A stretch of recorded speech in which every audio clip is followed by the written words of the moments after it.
কথাটা ঠিক না বে ঠিক? ঠিক রাগ করলা? না না আরেকবার কও সুবহানাল্লাহ। সুবহানাল্লাহ রাগ করলা?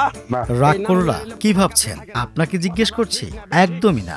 এটা এখন ফেসবুকে আলোচনায় থাকা একটি সংলাপ, যা দিয়ে রীতিমতো মিম পোস্টের বন্যা বয়ে যাচ্ছে। তবে ট্রেন্ডে তলিয়ে যাওয়ার আগে চলুন জেনে নিই সংলাপটি কোন জায়গা থেকে উড়ে এসে জুড়ে বসলো। এখন তোর সাথে মারামারি মন গালাগালি হয়, কথাটা ঠিক না বে ঠিক? ঠিক রাগ করলি? না একটি ভিডিও থেকে সংলাপটির উদ্ভব। তাতে দেখা যায় এক গণক সুঠাম দেহের অধিকারী যুবকের ভাগ্য গণনার কাজ করছেন।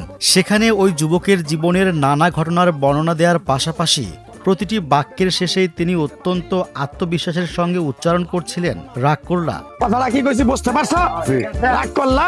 ভিডিওতে গণকের নাটকীয় কথা বলার ধরন, আত্মবিশ্বাসী উপস্থাপন আর মানুষকে মুহূর্তেই প্রভাবিত করার কৌশলী নেটিজেনদের কাছে হয়ে উঠেছে হাসির খোরাক। সেই সূত্র ধরে রাগ করলা সংলাপটি এখন ফেসবুকে ভাইরাল ট্রেন্ডে পরিণত হয়েছে। হ্যাঁ পারবি?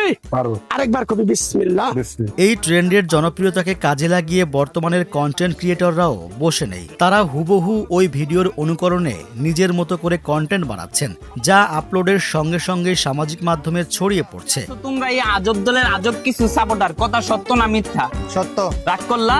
না না নেটিজেনদের প্রশ্ন, ভাইরাল হওয়া ব্যক্তি কি আসলেই জ্যোতিষী? না, বাস্তবে তিনি তা নন। তার নাম ইমান আলী। হাস্যরসাত্মক কন্টেন্ট বানিয়ে জীবিকা নির্বাহ করেন। নাই আবার দেখা যায় এটা কি ভাই? এটা নাই। প্রায় ২৫ বছর আগে ভাগ্যান্বেষণে সপরিবারে লালমনিরহাট থেকে গাজীপুরে আসেন। তখন থেকেই সেখানে স্থায়ীভাবে বসবাস করছেন। ছোটবেলা থেকেই অভিনয়ের প্রতি আগ্রহ ছিল ইমান আলীর। পরে সেই শখটাই রূপ নেয় পেশায়। কথাটা ঠিক না বে ঠিক? ঠিক আরেকবার কবি বিসমিল্লাহ। বিসমিল্লাহ রাগ করলি? না আরেকবার কর সুবহানাল্লাহ।